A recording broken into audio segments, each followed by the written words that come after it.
This channel does not promote any violent, harmful, or illegal activities. All content provided by this channel is meant for an educational purpose only. আরে কম দে কিন্তু খাঁটি দে MDH Kashmiri লাল লঙ্কার গুঁড়ো। MDH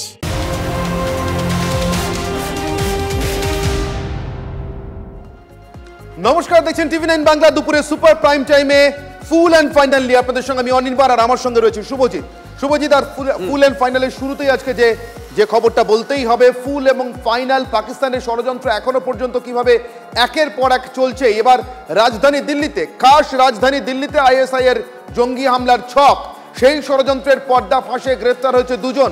বিস্তারিত জানবো, আমার সঙ্গে নিউজ রুম থেকে রয়েছেন আমাদের চিফ রিপোর্টার সিজার মন্ডল। সিজারের কাছ থেকে সিজার। দেখো, দিল্লি পুলিশের স্পেশাল সেল যেটা দাবি করছে, বা দিল্লি পুলিশের স্পেশাল সেল যেটা জানাচ্ছে, আকলাক বা আনসারুল মিয়া আনসারি এবং আকলাক আজম, এই দুজনকে গ্রেপ্তার করা হয়েছে। এবং সেই দুজনকে গ্রেপ্তার করা হয়েছে কিন্তু এই অপারেশন সিঁদুর বা পেহেলগাঁও হামলার অনেক আগেই। এবং এদেরকে গ্রেপ্তার করে জানা গেছে দীর্ঘদিন ধরে পাক চর সংস্থা ISI ভারতবর্ষের বুকে বড় ধরনের, স্পেসিফিক দিল্লির বুকে বড় ধরনের একটা জঙ্গি হামলার প্রচেষ্টা চালাচ্ছিল। এবং সেই উদ্দেশ্যে এই দুজনকে পাঠানো হয়েছিল। আনসারি হচ্ছে নেপালের বাসিন্দা, ISIর হয়ে কাজ করা শুরু করে যখন থেকে সে কাতারে কাজ করা শুরু করে, সেখান থেকে সে নেপালে বাড়িতে ফিরে আসে এবং তারপর ISIর পেরোলে ছিল এবং সেখান থেকেই তাকে পাঠানো হয়েছিল সেনাবাহিনীর বেশ কিছু ইনস্টলেশন, সেনাবাহিনীর মুভমেন্ট সংক্রান্ত কিছু তথ্য দেওয়ার জন্য। এবং ফেব্রুয়ারি মাসে এই আনসারিকে গ্রেপ্তার করার পর তার সূত্র ধরে পরের মাসে মার্চ মাসে রাঁচি থেকে আজমকে গ্রেপ্তার করা হয় এবং তখনই এই গোটা বিষয়টা সামনে আসে। আর এখানে এই গ্রেপ্তারের পেছনে আরেকটা উল্লেখযোগ্য বিষয় হচ্ছে, এই গ্রেপ্তারের পরে জানা যায় এদের মূল হ্যান্ডলার কিন্তু পাক দূতাবাসে বসে রয়েছে মুজাম্মিল এবং সেই দানিশ, যেই দানিশের নাম আমরা অপারেশন সিঁদুরের পর প্রকাশ্যে এলো, যখন তাকে পার্সোনা নন গ্র্যাটা হিসেবে ঘোষণা করা হয় এবং পরবর্তীতে এই জ্যোতি মালহোত্রার সঙ্গেও তার যোগ পাওয়া যায়। অর্থাৎ দানিশ যে পাক দূতাবাসে বসে গোটা ভারতবর্ষে একটা বড় ISI রিং তার সে সামলাচ্ছিল, সেই সংক্রান্ত সমস্ত তথ্য প্রমাণ হাতে পাওয়ার পরই কিন্তু তাকে অবাঞ্ছিত ঘোষণা করে সরকার। অর্থাৎ একটা বড় ধরনের বিপর্যয়, বড় ধরনের আঘাত সামলানো সম্ভব হয়েছে এই ISI রিং বাস্ট করে। এবং সেই সূত্র ধরেই কিন্তু পরবর্তীকালে জ্যোতি এবং হরিয়ানা এবং পাঞ্জাবের যে একটা বড় নেটওয়ার্ক কাজ করছে, সেগুলো ধাপে ধাপে ধরা পড়ে। আর এই জায়গাতেই কোথাও এই সামগ্রিকভাবে ISIর একটা বড় পরিকল্পনা কিন্তু বানচাল করা সম্ভব হয়েছে।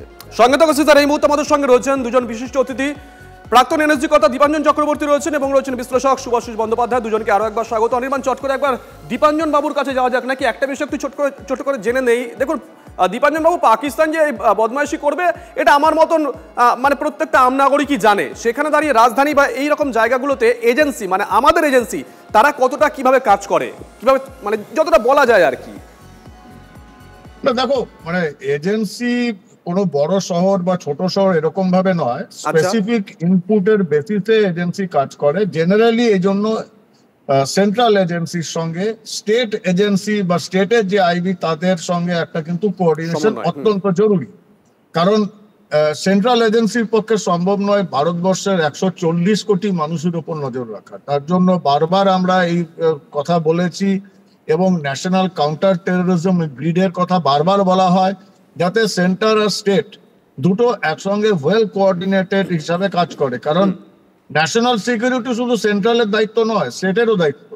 স্টেট লোকাল লেভেলে তাদের যা নেটওয়ার্ক, তাদের যা রিসোর্সেস, সেটাকে তারা ব্যবহার করুক। যেখানে বিন্দুমাত্র সন্দেহ হবে সেখানে তারা সেন্ট্রাল আইবিকে জানাবে। কারণ সেন্ট্রাল আইবির আবার নির্দিষ্ট যে নেটওয়ার্ক বা রিসোর্স রয়েছে সেটা আবার স্টেটের নেই, বা স্পেশালাইজেশনটা স্টেটের নেই। তো এটা কোঅর্ডিনেশনটা সব থেকে ইম্পর্টেন্ট। না হলে নজর রাখা 140 কোটি মানুষ এত বড় দেশে সেন্ট্রাল আইবির পক্ষে সম্ভব নয়। কিন্তু দুর্ভাগ্যজনকভাবে স্টেট আইবির সঙ্গে সেন্ট্রাল আইবির এই কোঅর্ডিনেশনটা ঠিক ভালোভাবে এখনো হয়নি, হচ্ছে না। বহুবার আলোচনার পরে বহু স্টেট কিন্তু কোঅর্ডিনেট করছে না। আসামের মতো কিছু স্টেট রয়েছে, যেমন আসামের যে গজরাজ ইন্টেলিজেন্স মুভ যেটা হচ্ছে, সেখানে কিন্তু কন্টিনিউয়াস ওরা কোঅর্ডিনেট করছে সেন্ট্রাল আইবি এবং NI এর সঙ্গে। এটা আমাদের পশ্চিমবঙ্গে কিন্তু আমরা এই জিনিসটার অনেক জায়গায় বিচ্যুতি আমরা দেখেছি এবং তার ফল ভোগ করতে হচ্ছে। আমরা নিশ্চিতভাবে পশ্চিমবঙ্গের কথা তো আসবো একটু বিস্তারিতভাবে দীপাঞ্জন বাবু। কিন্তু দীপাঞ্জন বাবু এবং শুভাশিস বাবু, আপনাদের দুজনেরই হয়তো মনে থাকবে কিছুটা কাকতালীয়ভাবেই, আপনারা দুজনেই শেষ যেদিনকে দুপুর 2টোয় আমার সঙ্গে ছিলেন ফুল অ্যান্ড ফাইনালে, সেদিনকে আমরা নেপাল নিয়ে কথা বলেছিলাম, বিস্তারিতভাবে কথা বলেছিলাম। এবার দিল্লি থেকে যে আইএসআই চররা গ্রেফতার হয়েছে তারাও কিন্তু নেপাল রুট দিয়েই দিল্লিতে এসছে। আর ঠিক এখান থেকে আমি সুভাষিস বাবু ঠিক আগের দিন যেখানে শেষ করেছিলাম সেখান থেকে শুরু করছি, আবারও নেপাল রুট। সুভাষিস বাবু দেখুন, একটা কথা ইন্টেলিজেন্সের মানে একদম ডকুমেন্টেড ওয়ার্ড আছে, কফি শপ। এই কফি শপ কথাটা বুঝতে হবে। বিভিন্ন পলিটিক্যাল নেশনস আছে যারা নিজেদের পলিটিক্যাল স্টেবিলিটি পায় থ্রু অফ শপিং, মানে অন্য দেশের বিভিন্ন রকম মিটিংকে হোস্ট করে, এবং তার মধ্যে নেপাল এবং সিঙ্গাপুরের নাম সব থেকে উপরে আসে। আর একটু উপর গ্রাটায় যাদের নাম আসে তার মধ্যে কাতার একটা, বিশেষ করে দোহা। এই ধরনের দেশগুলো বিভিন্ন রকম ইন্টেলিজেন্স অর্গানাইজেশন তাদের ওখানে বসে থাকার জন্য জায়গা দেয়, তাদের ওখানে থাকার জন্য জায়গা দেয়, তাদের ওখান থেকে অপারেট করার জন্য জায়গা দেয়। যদিও এটার সাথে তাদের ডাইরেক্ট গভর্নমেন্টের লিঙ্ক আপ নাও থাকতে পারে, যদিও এটার সাথে তাদের কর্পোরেট লিঙ্ক আপ বা বিজনেস লিঙ্ক আপকে বিভিন্ন সময় দেখা গিয়েছে। তবে আমার বিশ্বাস করতে পার্সোনালি একটু কষ্ট আছে যে গভর্নমেন্ট যদি চায় এই ধরনের কফি শপ বা এই ধরনের concept of diplomatic coffee shop বন্ধ করা যায় না কেন? যদিও এটার একটা পজিটিভ সাইডও আছে, যে যেখানে যদি মাল্টি ডিসিপ্লিনারি মিটিংস করতে হয় সেখানেও কিন্তু এই ধরনের কফি শপস গুলো খুব কাজে লাগে, মানে এই রাষ্ট্রগুলো খুব কাজে লাগে। সেখানে আমার একটা কথা খুব জানার দরকার, যে যদি নেপালের মতো রাষ্ট্রের পাশে আমরা বারংবার পলিসি লেভেলে দাঁড়িয়ে থাকি, যদি নেপালের মতো রাষ্ট্রকে নিয়ে আমরা বারংবার বন্ধুত্বের হাত বাড়িয়ে থাকি, তাদের ওখানে পলিটিক্যাল ইনস্টেবিলিটি নিয়ে যদি আমরা আমাদের কনসার্ন দেখিয়ে থাকি, তাহলে it is also their duty to reciprocate in the same order we are talking in. একদম সঙ্গে থাকুন। আমি এখান থেকে দীপাঞ্জন বাবু আপনার কাছে যাব। দীপাঞ্জন বাবু, আমার ডিপ্লোম্যাটিক বা বলা যায় না এমন কোনো রাষ্ট্রীয় স্বার্থের, প্রকাশ্যে বলা যায় না এমন কোনো রাষ্ট্রীয় স্বার্থের সুবিধা হয় বলে আমি এই ওপেননেসটাকে কতটা অ্যালাউ করবো? আর যদি অ্যালাউ করিও, সেটাকে অ্যালাউ করেও তো কূটনৈতিকভাবে এবং গোয়েন্দাগতভাবে দুটো জায়গা থেকে, ইন্টেলিজেন্সের দিক থেকেও আমরা এটাকে আরও বেশি প্রতিহত করতে পারি। নেপাল তো দীর্ঘদিন ধরেই অনেকগুলো ভারত বিরোধী শক্তির একটা কমন সমাহারের জায়গা হয়ে রয়েছে। দেখো অনির্বাণ, আমরা ঠিক ততটাই বলি প্রকাশ্যে টিভি চ্যানেলে যতটা আমরা বলতে পারি পারমিসিবল, বা আমাদের এথিক্স যতটা বলে, বা কোড অফ কন্ডাক্টে যতটা আসে, তার বেশি আমরা একটা শব্দ বের করি। তো সুতরাং নিশ্চিন্ত, ওই জায়গাটায় সমস্যা নেই। এখন ব্যাপারটা হচ্ছে, তোমার মনে আছে তোমার চ্যানেলে তোমার সঙ্গে যখন আমরা একবার ডিসকাশন করছিলাম, পাকিস্তান ভারতের সংঘর্ষের সময় নেপাল একটা বড় ডিক্লারেশন দিয়েছিল পাকিস্তান, এবং ভারত কিন্তু চায়নি। নেপাল নিজের থেকে বলেছিল যে আমরা ভবিষ্যতে নেপালের মাটিকে ভারত বিরোধী ষড়যন্ত্রের জন্য পাকিস্তানকে আমরা অ্যালাউ করব না।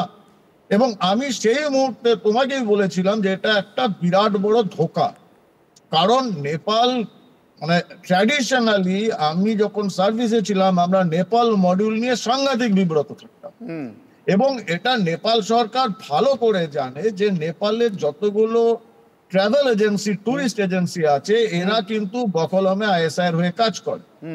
পাকিস্তান থেকে যারা আসছে তাদের বাংলাদেশে পাঠানো, ভারতবর্ষে পাঠানো, তাদের ফেক ডকুমেন্ট তৈরি করা, কোঅর্ডিনেশন, মানি ট্রানজাকশন, মানি লন্ডারিং, এই ট্রাভেল এজেন্সি গুলো করে, এবং এটা নেপাল সরকার জানে। তা সত্ত্বেও যে কথাটা বলেছিল ওটা অ্যাবসলিউটলি একটা ক্যামোফ্লেজ দেখানো ছিল যে আমরা সন্ত্রাসবাদের বিরুদ্ধে, কিন্তু সেটা নেপাল এখনো মেনটেন করছে।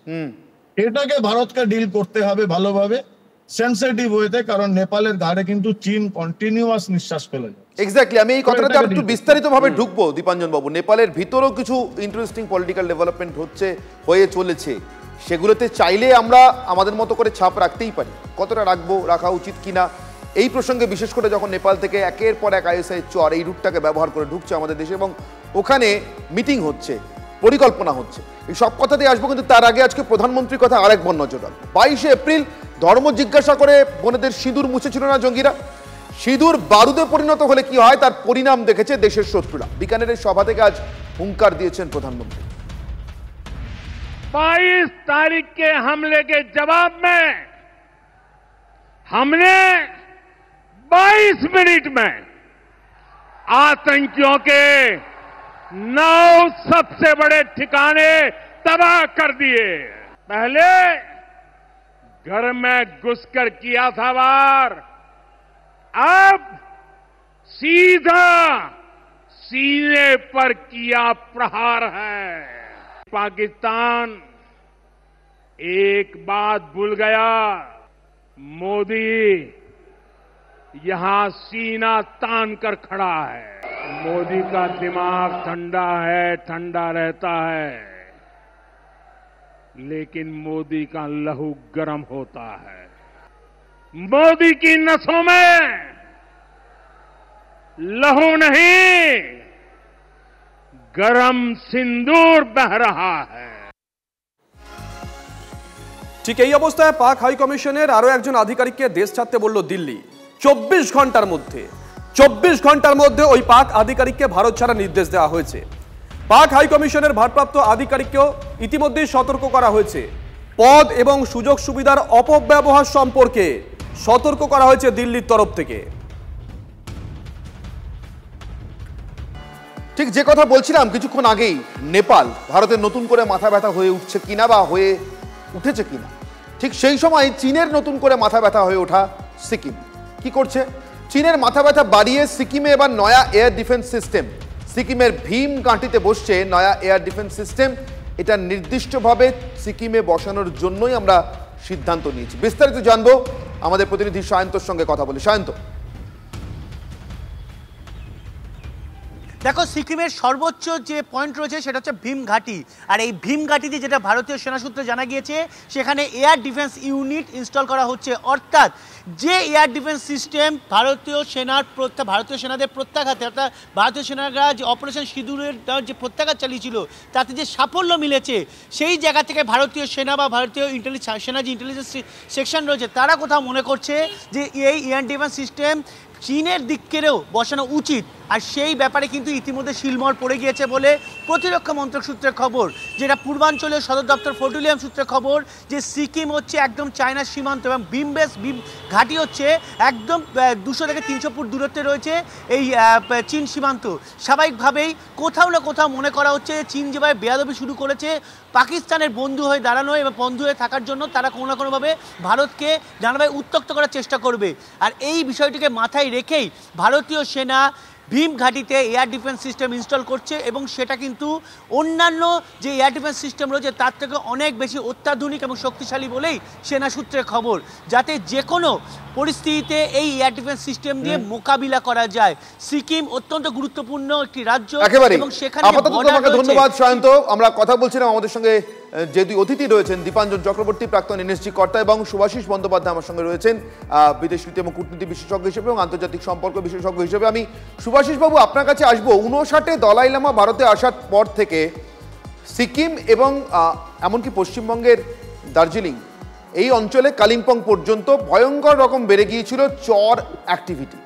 সব দেশের চর ঘোরাফেরা করছিল, সিআইএর চর থেকে শুরু করে চীনা চর। সে কথা জওহরলাল নেহরু এবং বিধানচন্দ্র রায়ের মধ্যে যে পত্র বিনিময়, মানে চিঠিতে তাদের একদম ওপেন সিক্রেট, সেটা রয়েছে, পাওয়া যায়। সিকিম 70-এর দশকে কিভাবে সিআইএর দিকে হেলেছিল, সিকিমের রাজাকে কিভাবে হাত করেছিলেন এক সিআইএ চর, সেটাও আমরা জানি। এরপরে সিকিম ভারতের অন্তর্ভুক্ত হয়।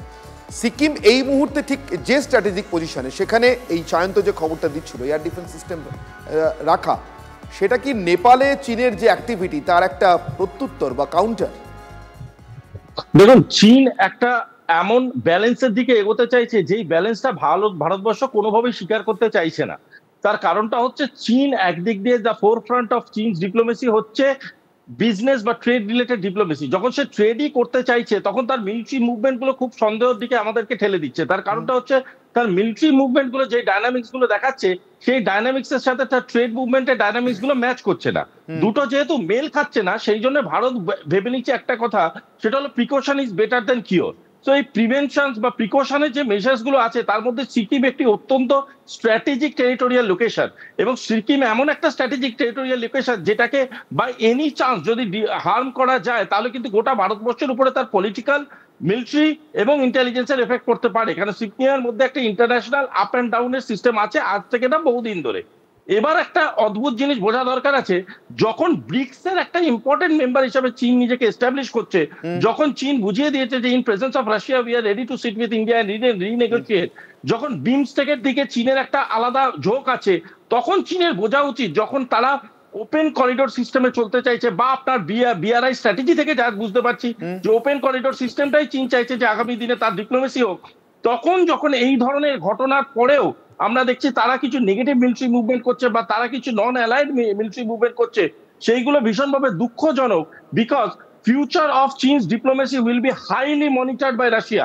সেটা বোঝা সত্ত্বেও চীন যখন এই জিনিসগুলো করছে, আমার বলাই বাহুল্য যে তাদের কোথাও একটা গিয়ে আননেসেসারি ডেসপারেশন দেখতে পাচ্ছি। তাই আননেসেসারি ডেসপারেশনের জায়গা থেকে আমাদের কাউন্টারের কথা আরেকবার আসি। আমি দীপাঞ্জন বাবুর কাছে যাব। দীপাঞ্জন বাবু, আপনি কিছুক্ষণ আগে শুভজিৎকে খুব সুন্দর করে বুঝিয়ে বলছিলেন আমাদের সকলের বোঝার জন্য সেন্ট্রাল আইবির সঙ্গে রাজ্য আইবিগুলোর কোঅর্ডিনেশনের কথা এবং কিভাবে সেই কোঅর্ডিনেশনের মাধ্যমেই বড় বড় ব্রেক থ্রুগুলো হয়। আন্তর্জাতিক ক্ষেত্রে সন্ত্রাস দমনের ক্ষেত্রে তো বিভিন্ন দেশের গোয়েন্দা সংস্থাগুলোর মধ্যেও একটা কোঅর্ডিনেশন থাকে, যোগাযোগ থাকে। যেমন আমরা জানি একটা নির্দিষ্ট সময়ের পর, কোল্ড ওয়ার পিরিয়ড চলে যাওয়ার পর, বিশেষ করে মোসাদ হোক অথবা এফএসএস হোক রাশিয়ার বা আমেরিকার সিআইএ নির্দিষ্টভাবে গোয়েন্দা তথ্য আদান প্রদান করে ভারতের সঙ্গে। সম্প্রতি আমি আবার নেপালের কথায় ফিরছি দীপাঞ্জন বাবু। নেপালে যে ধরনের অ্যাক্টিভিটি হচ্ছে, আর যারা এটাকে এই অ্যাক্টিভিটিগুলোকে অর্থাৎ ভারত বিরোধী অ্যাক্টিভিটিগুলোকে প্রশ্রয় দিচ্ছে, তাদের মাথায় তো এটাও রাখা দরকার যে নেপালে কিন্তু একদল চাইছেন যে সংসদীয় গণতন্ত্র থেকে আবার রাজতন্ত্রে ফিরে যেতে, আবার হিন্দু রাষ্ট্র তৈরি করতে। ভারত সেখানে এখনও নিরপেক্ষ ভূমিকা বজায় রেখে দিয়েছে। জঙ্গল থেকে সংসদীয় রাজনীতিতে এসে বন্দুক ছেড়ে ক্ষমতার হাত ধরা প্রচণ্ডরা কি সেটা ভুলছেন, নাকি তাদেরকে যদি ভুলে গিয়ে থাকেন অন্য কোনোভাবে সেটাকে মনে করিয়ে দেওয়ার দরকার আছে? দীপাঞ্জন বাবু, দেখো, এই মুহূর্তে ভারতের যে প্রতিবেশী রাষ্ট্রগুলো, সে পাকিস্তান হোক, চীন হোক, সিকিম মাফ করবেন, ভুটান হোক, নেপাল হোক বা বাংলাদেশ, এদের মধ্যে কিন্তু একটা খুব পেন্ডুলামের মতো কাজ করছে। এরা বুঝতে পারছে না যে আমরা চীনের দিকে যাব না ভারতের দিকে যাব না আমেরিকার দিকে যাব। এটা কিন্তু নেপালের মধ্যেও প্রচন্ড ভাবে কাজ করছে। নেপালের একটা বড় অংশ, তুমি যেরকম বললে, একটা বড় অংশ, একটা খুব রীতিমতো বড় প্রভাবশালী অংশ, তারা চাইছে আবার রাজতন্ত্রে ফিরে যেতে। কারণ নেপালে ওরা দেখলো যে এই মাওবাদীরা, এই প্রচন্ড নেতৃত্বে যারা ক্ষমতা এসেছিল, তারা কিন্তু এই রাজতন্ত্রের থেকে অনেক খারাপ। এখন নেপাল একটা পৃথিবীর বৃহত্তম বা পৃথিবীর একমাত্র হিন্দু রাষ্ট্র ছিল, যেটা মাওবাদীরা চেঞ্জ করে দিয়েছিল।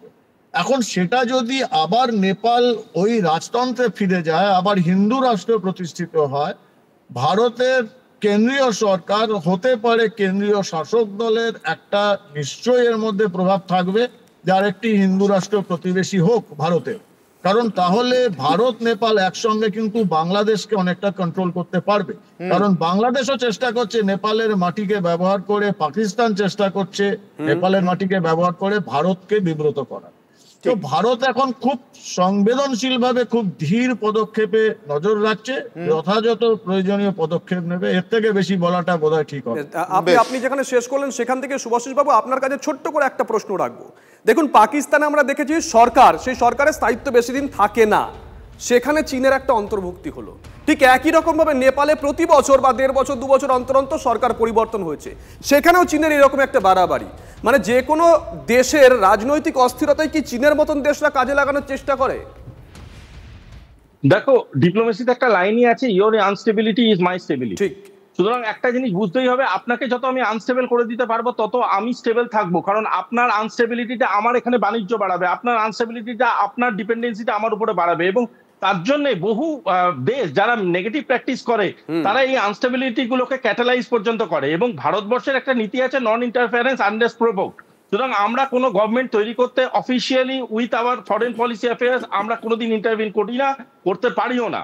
এবং যারা করে এটা, সেই যারা এই ইল প্র্যাকটিস গুলোকে ফলো করে, তারা এই আনস্টেবিলিটি গুলোকে প্রশ্রয় দেয় এবং ক্যাটালাইজ করে। বেশ অনির্বাণ, আজকে 22 তারিখ, আজকে 22শে মে, পহেলগাঁওয়ে জঙ্গি হামলা ঠিক এক মাস, পাক্কা 1 মাস। বৈসরান ভ্যালিতে ধর্ম জেনে সেদিনকে নিরীহ 26 জনকে নৃশংসভাবে খুন করেছিল জঙ্গিরা। তাদের মধ্যে 3 জন এই বাংলার, পাটুলির বিতান অধিকারী, বেহালা সমীর গুহ আর পুরুলিয়ার ঝালদার মনীষ রঞ্জন মিশ্র। সন্ত্রাসের বিরুদ্ধে গর্জে উঠেছিল গোটা দেশ। আজকে প্রধানমন্ত্রী সে কথা মনে করিয়ে দিলেন।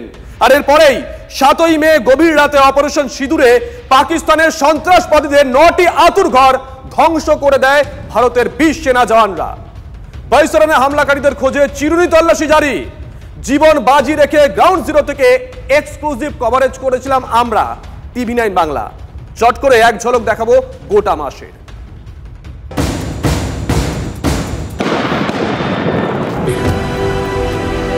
দুঃস্বপ্নর যে হত্যালীলা হয়েছে তার প্রত্যেকটা চিহ্ন আমরা গোটা এলাকা জুড়ে দেখতে পাচ্ছি। কারুর টুপি পরে রয়েছে, কারুর জুতো পরে রয়েছে। একটা বড় যে হত্যাকাণ্ড, সেই হত্যাকাণ্ডের পরবর্তী যে প্রত্যেকটা ক্ষত চিহ্ন, রক্তের ছাপ থেকে ইতিউতি বিভিন্ন যে চিহ্ন, সেই চিহ্ন কিন্তু এখনো বয়ে বেড়াচ্ছে।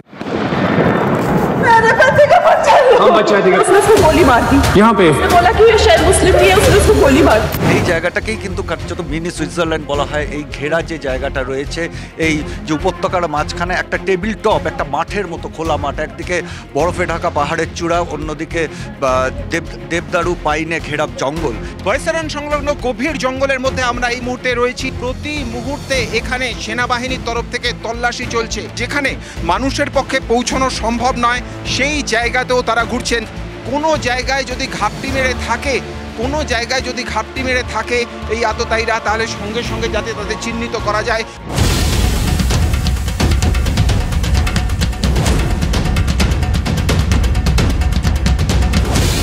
দাঁড়িয়ে জঙ্গিদের মোডাস অপারেন্ডি সম্পূর্ণভাবে পরিবর্তন হয়ে গিয়েছে। তারা কোনো রকম ফোন, কোনো রকম গ্যাজেট তারা ব্যবহার করছেন না। কোনো একটি জায়গাতে তারা সুনির্দিষ্ট কয়েক ঘন্টার বেশি তারা থাকছেন না।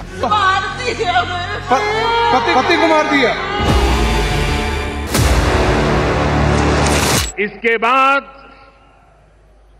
हर देशवासी ने एकजुट होकर संकल्प लिया था कि आतंकवादियों को मिट्टी में मिला देंगे।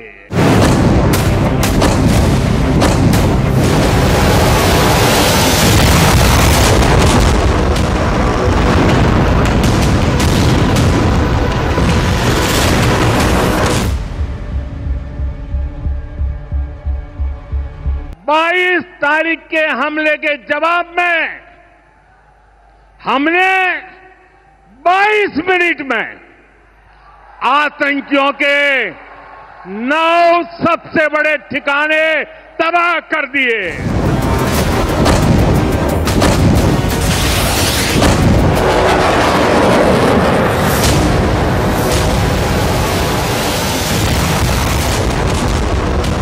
जब सिंदूर बारूद बन जाता है तो नतीजा क्या होता है।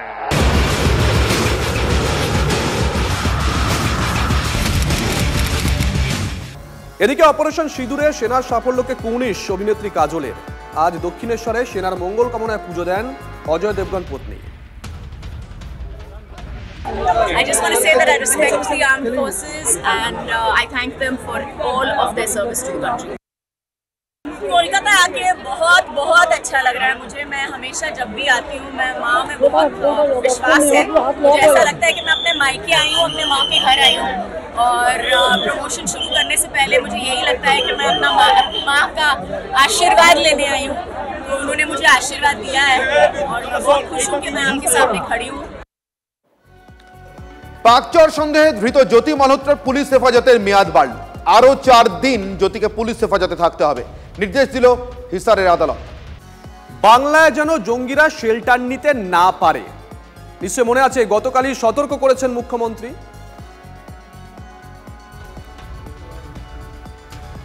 আমি শুনছি অনেক বাইরের লোক, কেউ আসাম থেকে, কেউ ইধার থেকে, কেউ উধার থেকে, বিভিন্ন লোক বিভিন্ন এলাকায় ঢুকছে।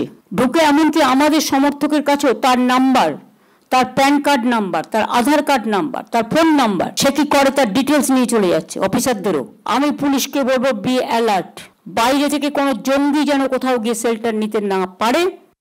শুভজিৎ, ফুল অ্যান্ড ফাইনাল এই মুহূর্তে সব থেকে বড় যে খবর আমাদের নজর রাখতে হচ্ছে, সাইফ আলী খানের পর এবার সলমান খানের বাড়িতে 2 সন্দেহভাজন।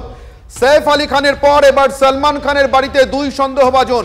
গাড়ির পিছনে বেশ কিছুক্ষণ লুকিয়ে থাকার পর ভিতরে ঢোকার চেষ্টা। আপনারা জানেন কিছুদিন আগে সাইফ আলী খানের উপরে রীতিমতো হামলা চালিয়েছিল ছুরি নিয়ে এক আততায়ী, কিন্তু শেষমেশ তার সে চেষ্টা সফল হয়নি। এবার সলমান খানের বাড়িতে 2 সন্দেহভাজন, একই কায়দায় বাড়ির ভিতরে ঢোকার চেষ্টা। অনির্বাণ, ডিটেল নিয়ে নেই। রক্তিম আমাদের সঙ্গে রয়েছেন টেলিফোন, আমাদের সহকর্মী রক্তিম। দেখো শুভজিৎ, এই 20 জানুয়ারি সাইফ আলী খানের বাড়িতে কিন্তু অজ্ঞাত পরিচয়ের একজন ঢুকেছিল এবং তাকে গ্রেফতার করা হয়েছিল, সেই ঘটনা আমরা জানি। তার 6 মাসের মধ্যে কিন্তু সলমান খানের বাড়িতে পর 2 দিন 19 মে এবং 20 মে 2 জন কিন্তু অজ্ঞাত পরিচয় ব্যক্তি ঢোকার চেষ্টা করে। প্রথম জন হচ্ছে জিতেন্দ্র সিং এবং জিতেন্দ্র কুমার সিং, তিনি কিন্তু 20 মে সন্ধ্যে 7:15 ঢোকার চেষ্টা করেন। 19 মে ঈশা চাবড়া বলে একজন অজ্ঞাত পরিচয় একজন মহিলা, সে ঢোকার চেষ্টা করে। এবং শুধু তাই নয়, ঈশা ছাবড়া, যার ছবি আমরা দেখতে পাচ্ছি, ঈশা ছাবড়া সলমান খানের গ্যালাক্সি অ্যাপার্টমেন্টের লিফট অব্দি পৌঁছে গিয়েছিল এবং সঙ্গে সঙ্গে তড়িঘড়ি সলমান খানের নিরাপত্তার জন্য বেশ কয়েকদিন ধরে আমরা জানি যে সলমান খানের উপরে কিন্তু তার উপরে নাশকতা হতে পারে এমন খবর কিন্তু ছড়িয়েছিল এবং তারপর তার নিরাপত্তা আটাশাটা করা হয়েছে এবং তারপরে তিনি সলমান খানের নিরাপত্তা রক্ষীদের জালে জড়ান ঈশা ছাবড়া এবং তার আগে তারপরের দিন হচ্ছে জিতেন্দ্র কুমার সিং, তাকেও কিন্তু আটক করা হয়েছে। দুজনকে কিন্তু এই মুহূর্তে বান্দা পুলিশ স্টেশনে রাখা হয়েছে এবং জিজ্ঞাসাবাদ করা হয়েছে এবং তাদের বিরুদ্ধে মামলা রুজু করা হয়েছে। রক্তিম, তুমি তারিখ ধরে ধরে বললে খুব ভালোভাবে, আমারও মনে পড়ে যাচ্ছে চলতি বছরে এপ্রিলের মাঝামাঝি মুম্বাইয়ের ওলি এলাকায় পরিবহন দপ্তরে একটি হোয়াটসঅ্যাপ কল আসে, সেখানে বলা হয় সালমান খানকে বাড়িতে ঢুকে খুন করা হবে, তার গাড়ি উড়িয়ে দেওয়া হবে। তারপরে পরে এই ঘটনা, উদ্বেগের তো রক্তিম। একদমই, এবং এই বছর তুমি যদি মনে করে দেখো লরেন্স বিষ্ণয় এবং গ্যাংস্টার লরেন্স বিষ্ণয় কিন্তু সলমান খানের উদ্দেশ্যে কিন্তু হুমকি দিয়েছিলেন, তাকে মারার হুমকি দিয়েছিল। তারপরে কিন্তু সলমান খানের নিরাপত্তা বাড়ে এবং তার পরবর্তীকালে কিন্তু এই দুটো ঘটনা কিন্তু সলমান খানের গ্যালাক্সি অ্যাপার্টমেন্টের নিরাপত্তা প্রশ্ন তুলে দিয়েছে। যদিও সঙ্গে সঙ্গে সলমান খানের নিরাপত্তা রক্ষীরা এই দুই অজ্ঞাত পরিচয়কে আটক করে এবং তাদেরকে থানায় নিয়ে যায় এবং তাদের বিরুদ্ধে মামলা রুজু হয়েছে। এখনো পর্যন্ত শুভজিৎ জানা যায়নি সাইফ আলী খানের উপর যারা হামলা চালিয়েছিল তাদের হামলা চালানোর উদ্দেশ্য কি ছিল, কারা পাঠিয়েছিল, তার বিস্তারিত এখনো পর্যন্ত মুম্বাই পুলিশ ডিকোড করতে পারেনি। এর মধ্যেই সলমান খান, যার উপরেও হামলার একই রকম হুমকি ছিল, এবার সেই সলমান খানের বাড়ি থেকে দুই সন্দেহভাজন গ্রেফতার এবং শেষমেশ তাদের এই গ্রেফতারির পিছনে, তাদের এই চক্রান্তের পিছনে কোথাও হামলা চালানোর উদ্দেশ্য ছিল কিনা, ষড়যন্ত্র ছিল কিনা, এবার সেটাই খতিয়ে দেখবে পুলিশ। চলতি বছরের জানুয়ারি মাসেই সাইফ আলী খানের বাড়িতে একই রকম ভাবে অজ্ঞাত পরিচয়ে এক দুষ্কৃতী ঢুকে পড়ে এবং তার উপরে প্রাণঘাতী হামলা চালানোর চেষ্টা করে। দেখুন, অপারেশন সিঁদুরের সাফল্য তুলে ধরতে ইতিমধ্যেই তিরঙ্গা যাত্রা নিয়েছে বিজেপি, আর এবার গ্রামে গ্রামে প্রচারের নির্দেশ নরেন্দ্র মোদীর তরফে। তৃতীয় মোদী সরকারের প্রথম বছরের সাফল্য নিজের এলাকায় তুলে ধরতে হবে, পদযাত্রা করে সরকারের কাজ তুলে ধরতে হবে মন্ত্রীদেরকে, নিজের কেন্দ্রের মানুষের সঙ্গে কথা বলতে হবে। দিনে 20 থেকে 25 কিলোমিটার পদযাত্রার নির্দেশ, মানে জনসংযোগ আর কি। রাতে থাকতে হবে গ্রামে, খেতে হবে পিছিয়ে পড়া সমাজের প্রতিনিধির বাড়িতে, বৈঠক করতে হবে মহিলা, যুব এবং গরিবদের সঙ্গে। মন্ত্রীদের জন্য নতুন নির্দেশ প্রধানমন্ত্রীর তরফে, মানে নতুন অ্যাসাইনমেন্ট আর কি। নিঃসন্দেহে অনির্বাণ, এটা জনসংযোগের একটা হাতিয়ার, যা অ্যাসাইনমেন্ট দেওয়া হয়েছে। নিশ্চিতভাবে দেখো শুভজিৎ, একেবারে মন্ত্রীদের জন্য এই দাওয়াই, তার মানে মন্ত্রিসভার ভিতরে বসে কাজ করা শুধু নয়, মন্ত্রীর দায়িত্ব পালন করা শুধু নয়, এক কথায় বললে শুধুমাত্র ঠান্ডা ঘরে বসে থাকা নয়, নরেন্দ্র মোদীর ক্যাবিনেটের সদস্যদের এবার গ্রামে গ্রামে যেতে হবে, দিনে 20 থেকে 25 কিলোমিটার হাঁটতে হবে, হেঁটে হেঁটে মানুষের সঙ্গে জনসংযোগ করে তাদেরকে বোঝাতে হবে মোদী সরকার কি কি ধরনের কর্মসূচি নিয়েছে, তার ফলে মানুষের কোথায় কি উপকার হয়েছে। পিছিয়ে পড়া সমাজের মানুষের সঙ্গে এক থালায় এক পাতে বসে খেতে হবে এবং যুব এবং গরিবদের সঙ্গে, মহিলাদের সঙ্গে যোগাযোগ বাড়াতে হবে, আর অপারেশন সিঁদুরের সাফল্য প্রচার করতে হবে।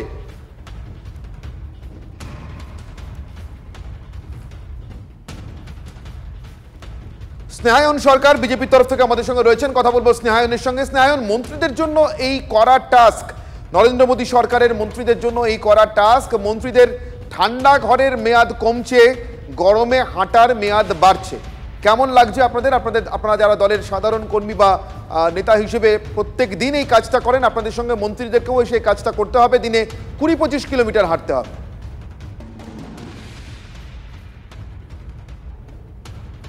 স্নেহায়ন শোনা যাচ্ছে না? কোনো কারণে স্নেহায়নের সঙ্গে আমাদের যোগাযোগ বিচ্ছিন্ন। আমি তন্ময় প্রামাণিকের কাছে যাব। তন্ময়, বহু বছর আগে কয়েক দশক, প্রায় 5 দশক আগে কামরা যেই পরিকল্পনা করেছিলেন, তবে তিনি পাকাপাকিভাবে মন্ত্রীদেরকে সংগঠনের কাজে আর সংগঠনে যারা পড়ে রয়েছেন তাদেরকে মন্ত্রিত্বের কাজে নিয়ে আসতে বলেছিলেন, একেবারে ভোল বদলে দেওয়ার পরিকল্পনা। সেভাবে না হলেও মন্ত্রিসভার সদস্যদের একেবারে পায়ে হেঁটে রাস্তায় নামতে বলা নরেন্দ্র মোদীর দিক থেকে নতুন ধরনের কোনো উদ্যোগ বলে মনে হচ্ছে? দেখো, একেবারে ঘরে ঘরে পৌঁছে দেওয়ার একটা উদ্যোগ তুমি বলতে পারো যে প্রধানমন্ত্রী সেরকম একটা উদ্যোগ নিচ্ছেন। অপারেশন সিঁদুর তার যে সাফল্য একদিকে বিদেশের মাটিতে প্রচার চলছে, অন্তত 50টা দেশে এই দেশের সংসদীয় প্রতিনিধি দল, সমস্ত রাজনৈতিক দলের প্রতিনিধিরা থাকছেন, তারা যেমন বিদেশে প্রচার শুরু করেছেন, অর্থাৎ বিশ্বব্যাপী প্রচার শুরু হয়েছে, ঠিক একইভাবে এবার কিন্তু প্রচারটা একদম গ্রামের অভ্যন্তর পর্যন্ত, শহরের প্রত্যন্ত অংশ, গ্রামের প্রত্যন্ত অংশে নিয়ে যাওয়া। যে কারণে মন্ত্রীদের নির্দেশটা দিচ্ছেন, খুব খেয়াল করলে তুমি দেখবে অদ্ভুত, সেটা হচ্ছে মন্ত্রীদের নির্দেশ দেওয়া হচ্ছে 20-25 কিলোমিটার করে প্রতিদিন পায়ে হেঁটে পদযাত্রা করে এই প্রচারটা করতে হবে যে কি কি করলো সরকার। 2, সেখানে গ্রামের যে ছাত্র যুব রয়েছে, কৃষক রয়েছে, প্রান্তিক মানুষ রয়েছে, তাদের সঙ্গে কথা বলতে হবে, তাদের কাছ থেকে তাদের যে রিয়াকশন সেটা কালেক্ট করতে হবে, তাদেরকে সরকারের বার্তা পৌঁছে দিতে হবে। 3 নম্বর, গ্রামে থাকতে হবে মন্ত্রীদের থেকে, অর্থাৎ আজকে 25 কিলোমিটার পদযাত্রা করলাম, তারপর যে গ্রামে শেষ করলাম সেই গ্রামে থেকে গেলাম, সেখানে যে আমার পাবলিক রিলেশনস তৈরি হলো সেটা করার পরে পরের দিন আবার পদযাত্রা শুরু হবে। অর্থাৎ গ্রামে থাকা, মানুষের সঙ্গে নিবিড় যোগাযোগ। আর 3 নম্বর গুরুত্বপূর্ণ বিষয়টা হচ্ছে এই নিবিড় যোগাযোগের পাশাপাশি গ্রামের গরিব মানুষদের সঙ্গে বা কারোর বাড়িতে গিয়ে বসে খাওয়া, পাত পেরে খাওয়া, অর্থাৎ আরও রিলেশনটাকে আরও ক্লোজলি নিয়ে আসা। সব মিলিয়ে জনসংযোগ, সরকারের এই অপারেশন সিঁদুরের সাফল্যের প্রচার নিবিড়ভাবে গ্রামের ভিতর পর্যন্ত, প্রত্যন্ত অংশ পর্যন্ত পৌঁছে দেওয়া। অর্থাৎ একদিকে বিশ্বব্যাপী, অন্যদিকে নিজের গ্রাম, নিজের বাড়ি, নিজের ঘর, তার ভিতরে সেই নেটওয়ার্কটাকে পাঠিয়ে দেওয়া। সব মিলিয়ে এর মধ্যে কিন্তু রাজনৈতিক অঙ্ক রয়েছে। ধন্যবাদ তন্ময়। কথা বলছিলাম, অ্যাসিস্ট্যান্ট এডিটর তন্ময় প্রামাণিক নিউজরুম থেকে ছিলেন, আমাদের সঙ্গে জানাচ্ছিলেন কিভাবে তৃতীয় মোদী সরকারের প্রথম বছরের সাফল্য তুলে ধরবার জন্য এবার নির্দেশ পৌঁছেছে মন্ত্রীদের কাছে। মন্ত্রিসভার কাজ শুধু নয়, এবার গ্রামে গঞ্জে ঘুরতে হবে, দিনে 20 থেকে 25 কিলোমিটার হাঁটতে হবে, সাধারণ মানুষের সঙ্গে সংযোগ করতে হবে, সরকারের সাফল্য কর্মসূচি তুলে ধরতে হবে এবং অবশ্যই অপারেশন সিঁদুরের সাফল্যও তুলে ধরতে হবে। একদমই অবশ্যই এটা নিয়ে রাজনৈতিক কি চর্চা হয় সেদিকে তো অনির্বাণ নজর থাকবে, কারণ রাজনৈতিক চর্চা ইতিমধ্যে শুরু হয়ে গেছে। পরপর বেশ কয়েকটা খবরের দিকে নজর রাখবো। এ রাজ্যের খবর, এ রাজ্যে আবারও আক্রান্ত হয়েছে পুলিশ। ডিজে বন্ধ করতে গিয়ে ডানকুনিতে পুলিশ আক্রান্ত হয়েছে। পুলিশ ডিজে বন্ধ করায় পথ অবরোধ করেন সেখানকার মানুষ। অবরোধ ওঠাতে গেলে পুলিশকে লক্ষ্য করে ইট বৃষ্টি করা হয়, ইট ছোড়া হয়, পাল্টা পুলিশের তরফ থেকে লাঠি চার্জ করা হয়। এখনো পর্যন্ত আমরা যা খবর পেয়েছি 3 মহিলা পুলিশ কর্মী সহ 12 জন পুলিশ কর্মী আহত হয়েছেন। ছবিটা একবার দেখুন, ছবি দেখলেই বুঝতে পারবেন। গতকাল এলাকায় একটি কালী পুজো ছিল, কালী পুজোর বিসর্জন ছিল, সেখানে ডিজে বাজানো হচ্ছিল। পুলিশের কাছে খবর এলে পুলিশ সেখানে গিয়ে পৌঁছে এবং তারপরে এই পরিস্থিতি। ডিটেল নেব সনদ। দেখো শুভজিৎদা, গতকাল ডানকুনির যে মেনেবোর এলাকা, সেই মেনেবোর এলাকা বারোয়ারি পুজো চলছিল, কালী পুজো, এবং গতকাল রাতেই ছিল ভাসান। এবং ভাসানের জন্য এলাকার যারা বাসিন্দা বা এলাকার মানুষ কিন্তু ডিজে বক্স, অর্থাৎ যেগুলো নিষিদ্ধ করা হয়েছে শব্দ দূষণের কারণে, যেগুলো নিষিদ্ধ পুলিশের তরফ থেকে সরকারিভাবে নিষেধাজ্ঞা জারি করা হয়েছে, সেই সব ডিজে কিন্তু ওখানে বাজানো হচ্ছিল। এবং এই খবর পেয়ে কিন্তু ডানকুনি থানা পুলিশ সেখানে যায়, বিশাল পুলিশ বানিয়ে যায়, এবং পুলিশ যেতেই কিন্তু এটা প্রথমেই বচসা শুরু হয়। যারা পুজো কমিটি, সেই পুজো কমিটির সাথে পুলিশের বচসা শুরু হয় এবং বচসার পরই দেখা যায় যে পুলিশের ওপর কিন্তু প্রথমে হাতাহাতি এবং পরে কিন্তু পুলিশকে লক্ষ্য করে ইট ছোড়া হয়, এরকমই কিন্তু অভিযোগ। এবং পরে এই ঘটনায় তখন পুলিশ এই ঘটনাকে নিয়ন্ত্রণে, অর্থাৎ তত গ্রামবাসী যারা পুজোর সঙ্গে জড়িত তাদেরকে নিয়ন্ত্রণে আনতে কিন্তু পুলিশ লাঠিচার্জ করে। এরপরই কিন্তু সেখানে পথ অবরোধ করে এবং অবরোধ করে বিক্ষোভ দেখায়। ইতিমধ্যে যেটা জানা গেছে যে প্রায় 12 জন পুলিশ কর্মী আহত হয়েছেন এবং এই ঘটনার পরিপ্রেক্ষিতে ওই এলাকার পুজো কমিটির 6 জনকে ইতিমধ্যে কিন্তু তাদের আদালতে পেশ করা হয়েছে। যারা পুজো করছিল কোন রকম রাজনৈতিক প্রভাব কি ছিল? দুম করে পুলিশের গায়ে হাত তোলা, আমজনতা তো তুলতে চায় না বা তুলতে পারবে না, সেই সাহসটা নেই। একেবারেই তাই। যেটা পুজো কমিটির যারা পুজো উদ্যোক্তা ছিলেন তাদের যেটা বক্তব্য, যে পুজো চলছিল, হঠাৎ করেই নাকি কয়েকশো পুলিশ কর্মী সেখানে হাজির হয়ে যান এবং কেন হাজির হন সেটা তারা নাকি তারা বুঝতে পারে না। এবং পুলিশ এসে নাকি হয়েছিল, কিন্তু ডিজে বক্সের তো পারমিশন পুলিশ দেয় না। সেক্ষেত্রে পুলিশ যখন ডিজে বক্স চলছে দেখে এবং অভিযোগ পেয়ে সেখানে যায়, সেখানে পুলিশ প্রচুর পরিমাণে পুলিশ দেখে তারা কিন্তু প্রথমে একটু বচসায় জড়িয়ে পড়েন এবং পুজোর তো উদ্যোক্তাদের যেটা দাবি যে কেন এত পুজোর ক্ষেত্রে এত পুলিশ। একেবারে আমাদের সঙ্গে 2 জন অতিথি রয়েছেন, তৃণমূলের তরফ থেকে সুদীপ রাহা এবং বিজেপির তরফ থেকে স্নেহায়ন সরকার আমার সঙ্গে রয়েছেন। আমি কথা বলবো দুজনের সঙ্গে। প্রথমেই স্নেহায়ন, আপনাকে একটুখানি ওয়েট করতে বলবো, আমি সুদীপের কাছে যাবো। সুদীপ, পুজো আর্চার ক্ষেত্রেও ডিজে বাজানোর জন্য রাজনৈতিক প্রভাব ব্যবহার হচ্ছে। ডিজে বাজানো মানে বেআইনিভাবে ডিজে বাজানো, পুলিশকে গিয়ে আক্রান্ত হতে হচ্ছে।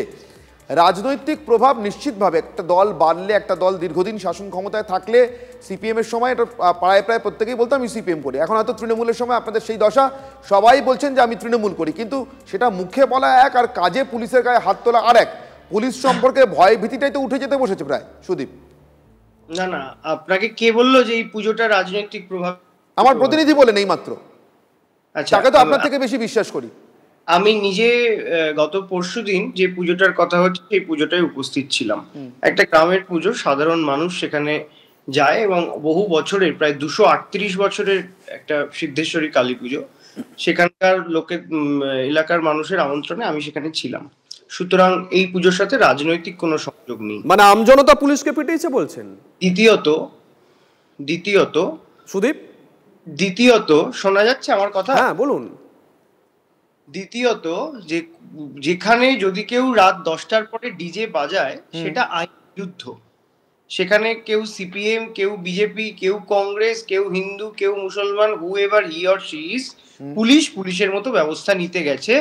তার পরিপ্রেক্ষিতে কি ঘটনা ঘটেছে সেটা অত্যন্ত দুর্ভাগ্যজনক। যারা পুলিশের গায়ে হাত তুলেছেন এটা অপরাধ এবং শাস্তিযোগ্য অপরাধ। এবং আপনারা এটাও, জানি না আপনাদের প্রতিনিধি ব্রেক করলেন কিনা, বেশ কয়েকজন কিন্তু গ্রেপ্তার হয়েছেন। 12 জন, সুদীপ 12 জনকে গ্রেফতারির খবরও ব্রেক করলেন। আর সেখানেই আমার প্রশ্ন, যদি এর মধ্যে কোনো রাজনৈতিক প্রভাবের ব্যাপার না থেকে থাকে তাহলে ব্যাপারটা আরো ভয়ঙ্কর সুদীপ। মানে আপনি ভাবুন, এই বাংলার সাধারণ মানুষের মন থেকে পুলিশ সম্পর্কে ভয়ভীতি এতটাই উঠে গেছে যে তারা রাত্রি 10টার পরে বেআইনিভাবে ডিজে বাজাচ্ছেন এবং তারপরে পুলিশ সেটাকে আটকাতে এলে উল্টে পুলিশকে আক্রমণ করছেন। না, এটা তার থেকেও ভয়ঙ্কর। আপনাদের মোটিভ থাকতেই পারে যে কোনো ভাবেই সবকিছুকে খুব ভয়ঙ্কর ভাবে দেখানোর। বিষয়টা এতটা ভয়ঙ্কর, এতটা দাবানল কিছু হয়নি। এরকম ঘটনা ঘটে, আমি ঘটে বলছেন মানুষকে বলবো যে সচেতন থাকার জন্য। মানুষ তো সচেতন আছে, মানুষ সচেতন ভাবে পুলিশকে আক্রমণ করছে, দেখতে পাচ্ছি তো। আমার সঙ্গে থাকুন সুদীপ, স্নেহায়নের কি মতামত জানি। স্নেহায়ন, আমরা কি কোনো মোটিভ নিয়ে এটাকে খুব ভয়ঙ্কর ঘটনা বলে বলছি মনে হচ্ছে, নাকি যে কোনো রাজ্যে উর্দিদারীদের গায়ে হাত পড়াটা যত বড় অজুহাতই থাকুক না কেন সেটা ভয়ঙ্কর বলেই মনে হয় আপনারও, আমারই মতো ইকুয়ালি? এই উত্তরটা আপনাদেরকে বেটার দিতে পারবে সুপ্রতিম সরকার এবং জাভেদ সামি। মানে আপনাদের একটা প্রতিনিধি পার্টি, আজকে উনাদের একটু ভিউটা জিজ্ঞাসা করুন। কেননা সল্টলেকে নিরীহ চাকরি প্রার্থীদেরকে মেরে হাত পা ভেঙে দিয়েছে, মাথা ফাটিয়ে দিয়েছে, আর ওখানে ডিজে বন্ধ করতে গিয়ে নিজেরা মার খেয়ে চলে এসেছে। তো এই পুলিশের এখন এমন অবস্থা, মানে এটা দেখুন, এটা উদ্বেগের বিষয় কেন? মানে এটা ধরো যে খুব যে বড় কোনো ইনসিডেন্ট, কোনো দাঙ্গা লেগেছে, কোনো জমি বাড়ি সংক্রান্ত মারামারি, তা তো না। সামান্য পুজো হচ্ছে, সেখানে ডিজে বাজাচ্ছে, সেইখানে পর্যন্ত মানে এখন দুষ্কৃতীদের এতটাই ক্ষমতায়ন হয়ে গেছে যে তারা যে কোনো কারণে, ছোটখাটো কারণে পুলিশের গায়ে হাত তুলতেই পারে। এই পুলিশ মানে এই যে আলিপুরে থানায় পুলিশ টেবিলের তলায় লুকাচ্ছে, সেখান থেকে জঙ্গিপুরে যেখানে দাঙ্গাকারীদের দেখে পুলিশ দোকানের ভেতর ঢুকে শাটার নামিয়ে দিচ্ছে। আজকে এটাই হচ্ছে পুলিশের অবস্থা। পুলিশ দুষ্কৃতীদের দেখলে লোকায় এবং সাধারণ মানুষ, নিরীহ মানুষকে এরা টেকায়। তাই জন্য স্নেহায়ন আমাদের সঙ্গে থাকুন, স্নেহায়ন এবং সুদীপ দুজনকেই বলবো আমাদের সঙ্গে থাকুন। আরো একটা খবর আপনাদেরকে দেখাবো, তবে নিশ্চিতভাবে সেটা কোনো বিতর্কের জায়গা নেই। খবরে এই প্রতারণার ফলে এই গ্রেফতারির খবরে নিশ্চিতভাবে মানুষও খুশি হবেন, খুশি হওয়ার মতোই খবর। শুভজিৎ, একদমই ভুয়ো অ্যাকাউন্ট খুলে, ভালো করে শুনবেন, ভুয়ো অ্যাকাউন্ট খুলে প্রতারণার অর্থ পাচার করছিল কে? সিভিক ভলেন্টিয়ার, তাকে গ্রেপ্তার করেছে বিধাননগর পুলিশ। হেস্টিংস থানার সিভিক ভলেন্টিয়ারকে গ্রেপ্তার করেছে বিধাননগর পুলিশ। 16টি ভাড়ার অ্যাকাউন্ট খুলে প্রতারণা করে কোটি কোটি টাকা পাচার করা হয়েছিল। ডিটেল নেব রঞ্জিত, কি অভিযোগ তার বিরুদ্ধে? দেখো, ভুয়ো মিউল অ্যাকাউন্ট খুলে বিপুল পরিমাণে মানে অসামঞ্জস্যপূর্ণ আর্থিক লেনদেন, কয়েক কোটি টাকা আর্থিক লেনদেন হয়েছিল এই চিনার পার্কের বেসরকারি ব্যাংকে। এবং সেই অসামঞ্জস্যপূর্ণ আর্থিক লেনদেন দেখেই ব্যাংক ম্যানেজার কিন্তু বাগুইআটি থানায় একটি অভিযোগ দায়ের করেন 25/4/2025-এ। এবং সেই তদন্তে নেমে হেস্টিংস থানার একজন সিভিক ভলেন্টিয়ার, যার নাম সোনু হরি, তাকে কিন্তু গ্রেপ্তার করেছে। তার সঙ্গে 6 জনকে গ্রেপ্তার করেছে, তারা প্রত্যেকেই কিন্তু কলকাতার বাসিন্দা। এবং তাদেরকে গ্রেপ্তার করার পরে তাদেরকে কিন্তু বারাসাত আদালতে পেশ করে ইতিমধ্যেই কিন্তু 6 দিনের পুলিশি হেফাজতে নেবার আবেদন জানিয়েছে। ইতিমধ্যেই তোমাকে জানিয়ে রাখি, শুধু 6 জন নয়, সোনু হরি নয়, এর সঙ্গে বড় বড় মাথারা জড়িত রয়েছে, এমনটাই কিন্তু আমরা যে বাগুইআটি থানার তদন্ত আধিকারিক সূত্র মারফত খবর পেয়েছি। তারা কিন্তু সেই সোনু হরিকে নিয়ে ইতিমধ্যেই কিন্তু বিভিন্ন জায়গায়, কলকাতার বিভিন্ন প্রান্তে তারা কিন্তু এই মুহূর্তে তল্লাশি অভিযান সংগঠিত করছে। এবং মূলত এই যে অসামঞ্জস্যপূর্ণ, তুমি বললে বড় বড় মাথা, দেখা যাক কোন কোন মাথা সামনে আসে বা আদৌ আসে কিনা। নজর থাকবে একেবারে। এর পাশাপাশি আরেক সিভিকের কীর্তি, পাঁশকুড়াতে চুরির অপবাদে অপমানিত এক ছাত্রের রহস্য মৃত্যু। কে তাকে অপমান করলো? না, এক সিভিক ভলান্টিয়ার। তার শেষ চিঠি, 7ম শ্রেণীর ছাত্রের শেষ চিঠি তার মাকে মা আমি চুরি করিনি। কি চুরির অভিযোগ উঠেছিল ছাত্রের বিরুদ্ধে? কত বড় চুরির অভিযোগ ভাবুন। এক সিভিক ভলান্টিয়ার আপনারা দেখলেন যে ভুয়ো অ্যাকাউন্ট খুলে প্রতারণার অর্থ পাচার করছে, উল্টো দিকে আরেক সিভিক ভলান্টিয়ার যে ছাত্রকে টার্গেট করেছে সেই ছাত্রের বিরুদ্ধে কি চুরির অভিযোগ? না চিপসের প্যাকেট চুরির অভিযোগ তোলেন পেশায় সিভিক এক ব্যবসায়ী। বিস্তারিত জানবো আমাদের প্রতিনিধি কনিষ্কর সঙ্গে কথা বলে। কনিষ্ক,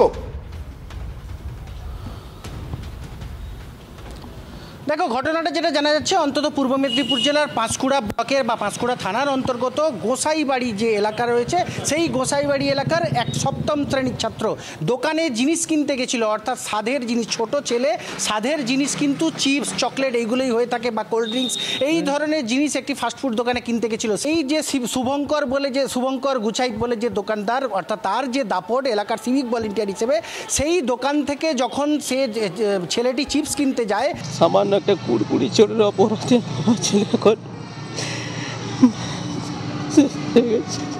বাড়ি থেকে বেরিয়েছিল কুড়কুড়া কেনার জন্য। দোকানদার নাকি দোকানে ছিল না, ও দুবার ডেকেছে দোকানদারকে, তারপরে রাস্তায় দেখে না কুড়কুড়িটা পড়ে আছে, উড়িয়ে পড়ে বাতাসে পড়ে আছে, ও কুড়কুড়িটা গুড়িয়ে নিয়ে পালিয়ে গেছে।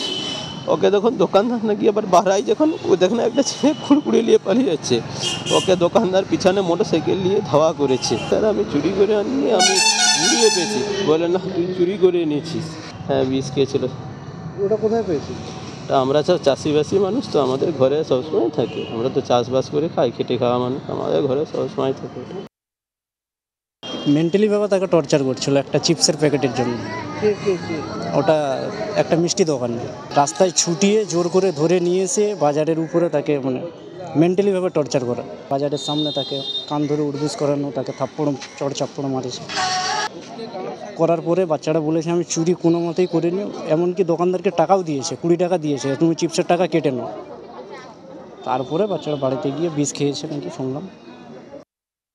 প্রাক্তন পুলিশ কর্তা সত্যজিৎ ব্যানার্জি এই মুহূর্তে আমার সঙ্গে রয়েছেন টেলিফোন লাইনে। সত্যজিৎ বাবু, একদিকে সিভিক ভলান্টিয়ারদের বিরুদ্ধে গুরুতর সব অভিযোগ ওঠে, বিভিন্ন সময় তারা কোনো রকমভাবে তাদের আইন শৃঙ্খলার কাজে ব্যবহার করার কথা নয়, হাইকোর্টের নির্দেশ রয়েছে, রাজ্যের মুখ্য সচিবকে, স্বরাষ্ট্র সচিবকে জানিয়ে দেওয়ার পরেও তাদেরকে তেমন ব্যবহার করা হয়, এই একটা অভিযোগ আছে। কিন্তু আজকের দুটো অভিযোগ ভয়ঙ্কর। এক সিভিক ভলান্টিয়ার নিজে প্রতারণার দায়ে অভিযুক্ত, তার অ্যাকাউন্ট ব্যবহার করে অর্থ পাচার হচ্ছিল।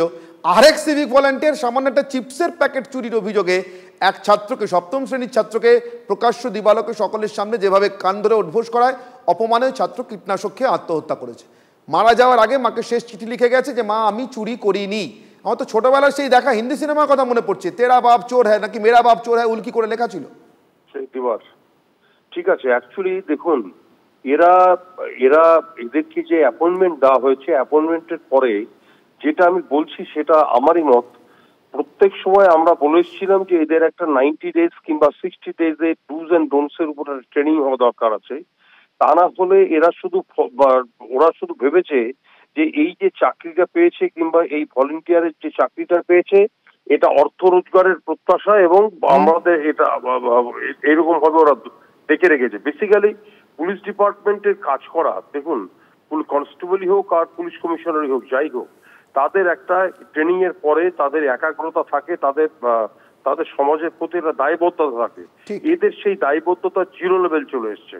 আমার মনে হচ্ছে যেই ঘটনাগুলো দেখাচ্ছেন, এই ঘটনাগুলো যখন প্রত্যেকটা জিনিস তো গভর্নমেন্টে যাচ্ছে, আপনাদের রিপোর্টগুলো যাচ্ছে, কিন্তু কার্যত সিভিক ভলান্টিয়াররা এই রাজ্যের জন্য, এই রাজ্যের আইন শৃঙ্খলা এবং সার্বিক পরিস্থিতির জন্য কার্যত অভিশাপ হয়ে উঠেছে। অনেক ধন্যবাদ সত্যজিৎ বাবু। একের পর এক এমন ঘটনা সামনে আসে এবং তারপরে সেটা চাপা পড়ে যায়। আরো গুরুতর একটি ঘটনা, অবশ্যই সেটা সিভিক ভলান্টিয়ারদের সঙ্গে যুক্ত নয়। শুভজিৎ, একদমই নিশ্চয় মনে আছে আপনাদের, পাসপোর্ট কাণ্ডে আজাদ মল্লিক নামে এক পাকিস্তানিকে গ্রেপ্তার করা হয়। এবার ওই আজাদ মল্লিকের স্ত্রীর মৃত্যু নিয়ে একাধিক প্রশ্ন উঠতে শুরু করেছে। 2022 সালে এই বিরাটির ভাড়া বাড়ি থেকে উদ্ধার হয় মহিলার অগ্নিদগ্ধ দেহ। ইডি আধিকারিকরা সন্দেহ করছেন আজাদের পাকিস্তানি পরিচয় বোধহয় জেনে ফেলেছিলেন তার স্ত্রী, আর পরিচয় জেনে ফেলাতে স্ত্রীকে আগুনে পুড়িয়ে হয়তো হত্যা করা হয়েছে। কেন ইডি আধিকারিকরা এটা মনে করছেন? এরপরে তদন্ত কি এই দিকে আসবে? সুজয়, দেখো, পাসপোর্ট মামলা তদন্ত করতে গিয়ে ইডি আধিকারিকরা যেটা জানতে পারছেন যে বিরাটির যে বাড়িতে আজাদ মল্লিক, যার পাকিস্তান নাম আজাদ হোসেন, সে ভাড়া থাকতো, সেখানে 2022-এ তার স্ত্রী সুচন্দ্রা বিশ্বাস তার রহস্য মৃত্যু হয়েছিল, সেখান থেকে অগ্নিদগ্ধ অবস্থায় তাকে উদ্ধার করা হয়, হাসপাতালে নিয়ে যাওয়া হলে মৃত ঘোষণা করা হয়। ওই মামলার কোনো পরবর্তী তদন্ত বা ওই ঘটনার পরবর্তী তদন্ত এগোয়নি। আর সেখান থেকে তদন্তকারীরা মনে করছেন যে এই তার স্ত্রী সুচন্দ্রা কোনোভাবে জেনে গিয়েছিল যে আজাদ আসলে একজন পাকিস্তানি নাগরিক এবং সে চরবৃত্তির কাজ করছে। একই সঙ্গে তার পরিবারের তরফ থেকে, অর্থাৎ সুচন্দ্রার পরিবারের তরফ থেকেও কিন্তু আজাদের বিরুদ্ধে কোনো অভিযোগ দায়ের করা হয়নি। কেন দায়ের করেনি সেটাও ভাবাচ্ছে তদন্তকারীদের, যে তার কারণ কি তারা মনে করছে কোনোভাবে কি আজাদ ভয় দেখিয়েছিল, হুমকি দিয়েছিল, সেই কারণে কি তার বিরুদ্ধে কোনো অভিযোগ হয়নি। পুলিশের তদন্তই বা কেন এগোলো না, এই প্রশ্নগুলি বারবার এই পাসপোর্ট তদন্তে ইডি আধিকারিকদের কাছে ঘুরপাক খাচ্ছে।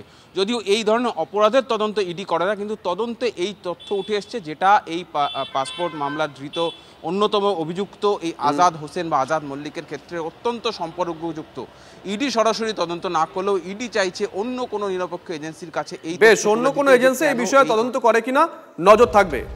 অর্থাৎ শুভজিৎ, গুরুতর হোক বা সাধারণ হোক, অনেক সময় এমন অনেক বিচ্ছিন্ন অপরাধের ঘটনা ঘটে যাচ্ছে আমাদের চারপাশে, যেটা হয়তো আসলে অনেক বড় কোনো অপরাধের সঙ্গে বা অপরাধ চক্রের সঙ্গে যুক্ত, কিন্তু তার প্রতি যেভাবে দৃষ্টি পড়ার কথা সেটা পড়ছে না। যেমন আজাদ মল্লিকের স্ত্রীর এই অস্বাভাবিক মৃত্যু নিয়ে কি সত্যি সেভাবে তখন নজর পড়েছিল পুলিশের? যদি পড়ে থাকে তদন্ত কতদূর এগিয়েছিল? একটা অস্বাভাবিক মৃত্যুর ক্ষেত্রে তার বাড়ির লোকও কি সত্যি কোনো আগ্রহ দেখিয়েছিল যে পুলিশ যাতে তদন্ত করে?